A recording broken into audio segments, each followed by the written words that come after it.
या जिल्ह्याच्या माध्यमातून डीपीडीसीच्या बैठकीच्या माध्यमातून घेतलेला आहे. बऱ्याच काही गोष्टी आता बाहेर येतील करून का ह्या जो काही काळ मागचा जो पालकमंत्री असताना धनंजय मुंडे साहेबांनी ज्या 5 वर्षामध्ये ज्या पद्धतीने ते वागले की ठीक आहे, विरोधात जरी आम्ही आमदार असलो किंवा दुसऱ्या अपोजिशनमध्ये जरी बसलो असलो, एखाद्या कामाचं उद्घाटन करायचं सुद्धा अधिकार आम्हाला त्यांनी दिला नाही. आपण बीड मतदारसंघामध्ये जर बघितलं असेल तर कुणीही उठून नारळ फोडायचं, हा विषय एकदम चुकीचा आहे. कोणत्याही हेडवरती कुठेही पैसे त्यांनी सरकवलेले आहेत आणि ते पुराव्यासहित दिलेले आहेत. नक्कीच भविष्यामध्ये या सगळ्याच गोष्टी उघडकीस येतील आणि येणाऱ्या काळामध्ये ज्या नियोजन डीपीडीसीच्या माध्यमातून जे काही पैसे येतील आणि ही जी चौकशी लावली त्या अनुषंगाने अधिकारी सुद्धा आता घाबरले आणि जिथं आता पैसे पडतील ते चांगल्या पद्धतीची कामं जिल्ह्याभरात या विषयासंदर्भातली होती. गेल्या अनेक दिवसापासून तुम्ही आरोप करत होता की 5 वर्षांमध्ये कधी आम्हाला समान वाटा या मतदारसंघाला मिळाला नाही. अजित पवारांनी तसं काही तुम्हाला आता आश्वासन दिले, पण तुम्हाला अपेक्षा वाटतात की समान वाटा तुम्हाला मिळेल? त्या दिवशी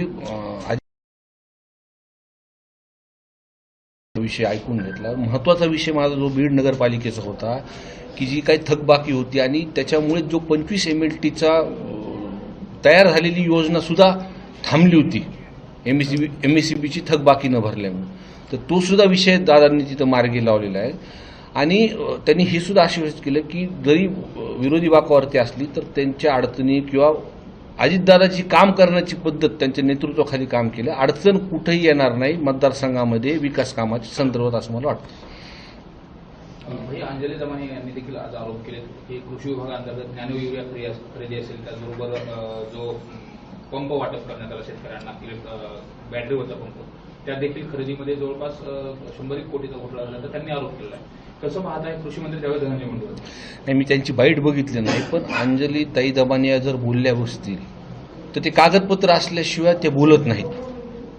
मागही जो हार्वेस्टरचा विषय जो आपल्यासमोर आला होता, त्यामध्ये हार्वेस्टरचा मुद्दा त्या ज्या लोकांना जो तिथं त्रास झाला किंवा ज्या लोकांनी तिथं पैसे दिलेले आहेत, संतोष अण्णा देशमुख प्रकरणानंतर ज्या पद्धतीने सर्वांनी तिथं लोकप्रतिनिधी बोलले, तर कुठंतरी लोकांनाही वाटलं न्याय भेटणार आहेत आणि न भीतीपोटी जे लोक शांत बसले होते, आज एक माणसं त्या विषयावर बोलतात. ते प्रत्येकाकडं कुणी ना कुणी त्यांच्यावरती जे अन्याय झालाय ते कागदासहित माझ्याकडे पण काही देतात. ते तसं अंजली ताई दमाने सुद्धा त्यांच्याकडे कागद असल्याशिवाय ते बोलणार नाहीत. बरोबर असेल.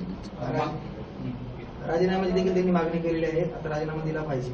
मी तर पहिल्या दिवशीपासून मागणी करतो. मी सभागृहामध्ये जेव्हा पहिल्यांदा मांडलं किंवा गावामध्ये गेल्यानंतर जे लोक म्हणत होते लोकांची परिस्थिती मांडली आणि त्या पद्धतीने जो तपास जो काही घडला, आता तपास केल्यानंतर ते CDR वरतीच आला असेल आणि जे कनेक्शन जे आहे की खंडणीपासून हा 302 गुन्हा घडलेला आहे आणि मी आज सुद्धा ह्याच गोष्टीवरती थांबेन. पहिल्या दिवशीपासून मी सांगतोय की ते CDR वरती ज्या 12 तास जो उशीर गुन्हा नोंद करण्यात झाला, वाल्मिक कराड काही एवढा मोठा नाहीये, कोणतरी वरद हसत माणसांनी त्या प्रशासनामध्ये ते जे त्यावेळेसचे SP असतील, DYSP असतील त्या रिजनचे किंवा पोलीस स्टेशनमधले जे प्रशासन असतील, कुणी फोन केला ह्याचे CDR जर तपासली तर पूर्णपणे लक्षात येईल. किंवा 28 तारखेला जो आपला बीडमध्ये मोर्चा झाला होता, 1 लाख लोक, सगळ्या जाती धर्माचे लोक जमले होते न्याय भेटण्यासाठी त्या कुटुंबासाठी. मला ही माहिती भेटली होती की त्या कालावधीमध्ये एका मोठ्या हॉस्पिटलमध्ये वाल्मिक कराड तिथं म्हणजे ट्रीटमेंट घेत होते, म्हणजे फक्त आराम करत होते आणि वरतून TV वरतून हा सगळा विषय ते बघत होते. मग त्या कालावधीमध्ये कोण त्यांना भेटलं किंवा कोणत्या माणसांनी त्यांना ॲडमिट केलं, कोण भेटून गेलं, इतके दिवस त्यांना काय संरक्षण दिलं त्या प्रकरणामध्ये, हा तपास कोणत्या दिशेने चालू आहे. मी वारंवार हा विषय बोलतोय. मी एकीकडे म्हणतोय ना की काही लोक अटक झाले, पण दुसरीकडं म्हणजे जे आता ते त्या संदर्भातलं आमदार म्हणून मी पत्र दिलेलं आहे की या हॉस्पिटल किंवा पुण्यामध्ये अजून काही हॉस्पिटल असतील, कुठं ॲडमिट ते होते, कुणी केलं होतं, कोण भेटायला आलं होतं आणि त्या कालावधीमध्ये जी ही घटना घडली त्याच्यावरती जे CDR रिपोर्ट तपासून ज्यांनी कुणी वरतून दबाव टाकलेला अधिकाऱ्यांनी, हे CDR तपासले तर समोर समोर लक्षात येईल. या घटनेला 56 दिवस पूर्ण झाले, CCTV फुटेज समोर आले, कॉल रेकॉर्डिंग समोर आले, म्हणावी त्याची कारवाई होत नाही व काय सांगायचं? हे बघा, ह्याच्या मागचं कारणच आहे की धनंजय मुंडे साहेबांनीच बोलताना सांगितलं की वाल्मिक कराड हे माझे निकटवर्ती आहेत, हे त्यांनी सांगितलं.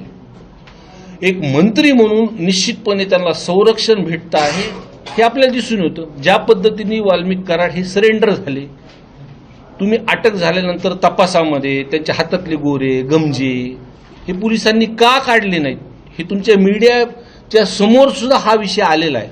मग कुठंतरी त्यांना VIP ट्रीटमेंट त्या संदर्भात दिली जाते ना. जो कोणी फरार आहे, जे कोणी, तुम्ही हा पण प्रश्न विचारला की ते अजून का अटक झालं नाही, तर माझी शंका आहे त्याच्यामध्ये की जी पूर्वी परिस्थितीमध्ये त्या ठिकाणी जे घडलेलं आहे, मला वाटत नाही ते सापडतील. या उद्या मुख्यमंत्र्यांच्या उपस्थितीत आष्टी मतदारसंघात विकास कामांचं उद्घाटन होत आहे. 2 कार्यक्रम आहेत त्या ठिकाणी. कार्यक्रमाची पत्रिका आहे, बॅनर्स आहेत, त्यावर देखील तुमचे फोटो आहेत. तुम्ही जाणार आहेत का कार्यक्रमाला? हो, ते राज्याचे मुख्यमंत्री आहेत. आम्ही जरी एक वेगळ्या भूमिकेसोबत असलो आणि एका विचारासोबत चालू असलो, पण आमदार म्हणून तिथे एक शासकीय कार्यक्रम आहे. तिकडचे आमदार जे आहेत सुरेश अण्णा धस यांनी पण मला बोललेलं आहे, माझं नाव टाकलं आहे, मला विचारलं मी येणार आहे कार्यक्रमाला तिथे. का आपण मतदारसंघातलं एखादं विकासाचं काम जर असलं तर आपण त्यावेळेसचे ज्या खात्याचे मंत्री, मुख्यमंत्री, उपमुख्यमंत्री, आपण त्यांना भेटावंच लागेल मला. आणि आपण तर उलट या DPDCमध्ये जी काही कितक्या दिवसाची मागणी होती, मी पहिले सुद्धा ह्या अधिवेशनात बोललेलो आहे विषय, की ही जी योजना आहे ही देवेंद्र फडणवीस साहेब असताना त्यांनी उद्घाटन केली, ही मंजूर केलेली योजना आहे. जे आपण सुद्धा बीड शहरामध्ये राहतो, आज आपल्या घरी सुद्धा 15-15 दिवसाला पाणी येतं. 3 लाख लोकसंख्या आहे. त्यांना सुद्धा ह्या विषयावरती त्यांच्या दालनात जाऊन भेटलो, त्यांनी सुद्धा पत्र त्यांनी पॉझिटिव्ह त्याच्यामध्ये सांगितलेलं आहे की योजना तुम्ही चालू केलेली आहे. आणि आज ह्या DPDCमध्ये ऍक्शन अजितदादांनी त्याच्यावरती घेतली. मी उद्याच्या कार्यक्रमाला तिथे जाणार आहे. चौकशी समिती नेमलेली परळीमध्ये आहे, त्याच्यावर तुम्ही समाधानी आहात का? आणि एकंदरीतच ज्या पद्धतीने सुरेश दसांचं म्हणणं आहे की 2019 पासूनची चौकशी केली जावी, फक्त 2 वर्षाची नाही तर 2019 पासून चौकशी केली जावी. मी आत्ता जी माहिती मला भेटली ही सर्वच मला वाटतं जिल्ह्याची चौकशी समिती येणार आहे आणि ती त्यांची तारीख अजून ठरलेली नाही. पण ही आल्यानंतर या ज्या कालावधीमध्ये जे काही मागच्या ह्याच्यामध्ये जी कामं झालेली ते ज्या पद्धतीने चौकशी करतात, किंवा मी माझ्या मतदारसंघामध्ये सुद्धा ज्या कामामध्ये जी खालीवर झाले, ज्या चुकीच्या पद्धतीने अधिकारी तिथं वागलेले, त्याचे सुद्धा मी पत्र या समितीला मी तिथं देणार आहे. आणि ते काय चौकशी करतात ह्याच्याकडे सगळ्यांचं लक्ष आहे. मात्र असं वाटतंय का की या सगळ्या चौकशी समितीतून निपक्षपाती पद्धतीने हे सगळं होऊ शकतं? आता जसं की तुम्ही मगाशी संशय व्यक्त केला की मंत्रिपद असताना असं देखील आता देखील तशा पद्धतीने होऊ शकतं असं वाटतं का, किंवा इन्फ्लुएन्स होईल असं वाटतं? काय, हे दोन्ही विषय वेगळे आहेत.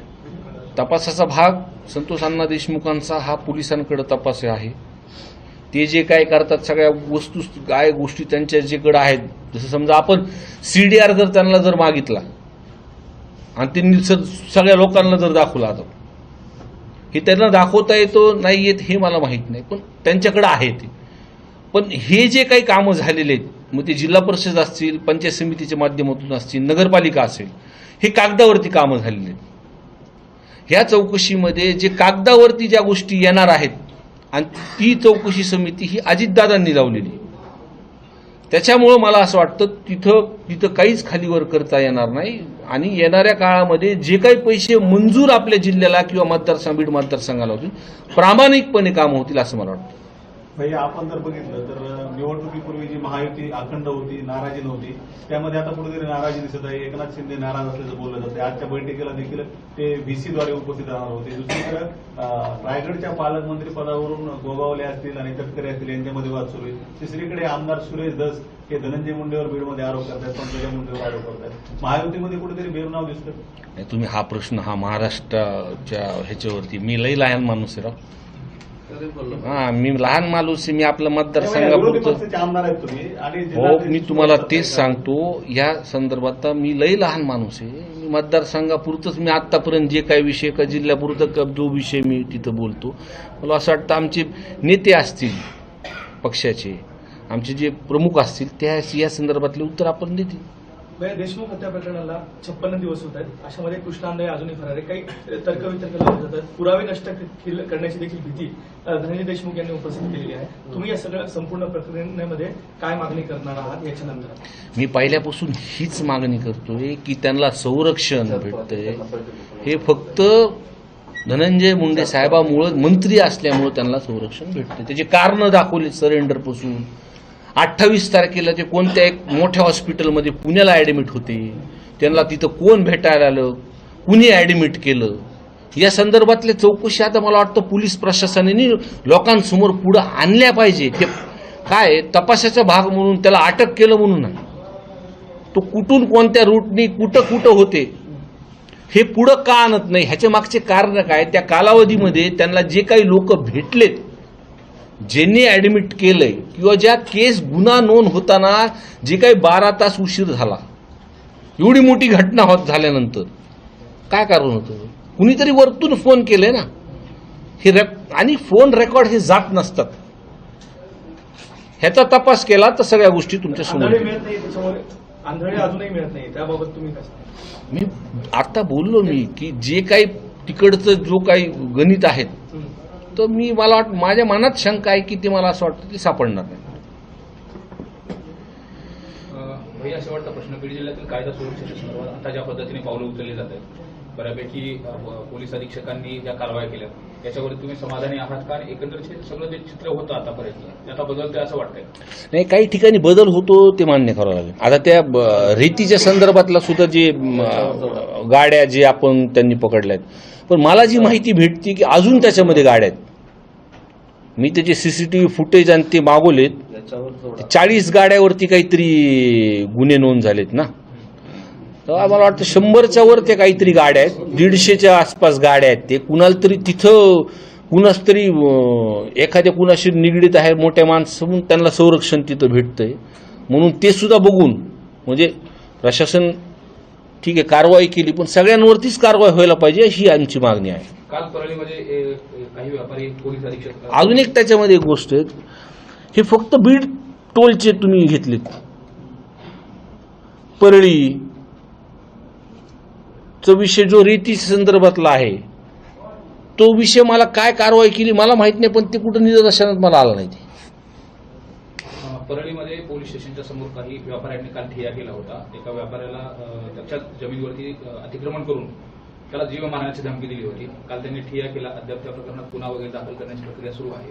त्याचबरोबर परळीमधील व्यापारी असलेले महादेव मुंडे यांची देखील 15 महिन्यापूर्वी हत्या झाली होती. मात्र त्यातील आरोपी अद्याप अटक नाही. त्या दोन्ही घटनांकडे कसं पाहताय आणि थांबलं कसं पाहिजे? हे बघा, मूळ काय तिथली परिस्थिती जे काही लोक सर्वसामान्य लोक मांडतात, इतके दिवस हे लोक बोलत नव्हते भीतीपोटी. आता सगळेजण बोलतात त्या विषयावरतून, म्हणून सर्वसामान्य लोकांना जिथं कुठं अडचण झाली ते विषय लोकांसमोर होते. तुम्ही थोडीशी माहिती घ्या की परळीमध्ये जे काही 20-20, 25-25 वर्षापासून ज्या व्यापाऱ्यांकडे एजन्स्या होत्या, छोट्या छोट्या टूथपेस्ट असतील, कुठं काय साबण असेल, ते 25-30 वर्षापासून कशा पद्धतीने त्यांच्याकडून काढून घेतल्या हीच तुम्ही माहिती घ्या, तुमच्या लक्षात येईल. भगवान गडांनी धनंजय मुंडे यांची पाठराखण केली होती, त्यांचं समर्थन केलं होतं. तुम्ही कसं पाहता? नाही, ते महंत आहेत, मला त्यांच्यावरती बोलणं हे नाहीये. मी पहिल्यापासून जो काही विषय ह्या गुन्ह्यासंदर्भातला आहे की जी अडचण चालू त्या संदर्भातलं बोलतोय आणि त्याला भेटलेलं आहे, हे आपण बघितलं आहे. आणि ते त्यांना काय बोलले ते त्यांनी सुद्धा मीडियासमोर बोललेत. आणि मी 1-2 दिवसामध्ये सुद्धा त्यांच्या कुटुंबाची मी भेट घेणार आहे, त्या विषयावर मी चर्चा करेन. आता CID असतील, तपासी यंत्रणा, यांना काय तुमचं आव्हान आहे? जसं की आता तुम्ही सांगितलं की जे समोर आरोपी अटक केल्यानंतर ते आरोपी कुठं होते, त्यांना कोणी सहकार्य केलं, तर या संदर्भात जे तपासी यंत्रणा आहे त्यांनी माध्यमांना सांगितलं पाहिजे, लोकांना सांगितलं पाहिजे वाटतं. त्यांनी एक तर मी जे म्हणतोय ना की 28 तारखेपर्यंत पुण्यात ही माझी माहिती आहे, ते खरं खोटं हे त्यांनी तपासलं पाहिजे. हॉस्पिटलचं सुद्धा जे सांगितलं मी नावासहित त्यांना दिलेलं आहे, किंवा एखाद्या दुसऱ्या हॉस्पिटलमध्ये, सगळ्या हॉस्पिटलमध्ये आज तुम्ही बघितलं CCTV फुटेज आहेत, किंवा मीडियावरती हा सगळ्या गोष्ट सगळ्याच हॉस्पिटलला माहिती. एखाद्याला आरोग्यासाठी काही अडचण असेल, तो आरोग्यासाठी हॉस्पिटलमध्ये अडचण झालं, त्याच्या हॉस्पिटलची त्याच्यामध्ये चुकी नसेल, पण पुण्यामधल्या आता हा विषय सगळ्यांना माहिती, मी वारंवार मागतोय, हां तर त्या संदर्भित हॉस्पिटलला सुद्धा ह्याची संदर्भातली जर माहिती असेल तर माझी विनंती असेल त्यांनी पोलिसांकडे द्यावा. आणि ह्या तपासामध्ये पोलिसांनी सुद्धा काय केलेलं आहे हे सुद्धा मी त्यांना पत्र दिलेलं आहे.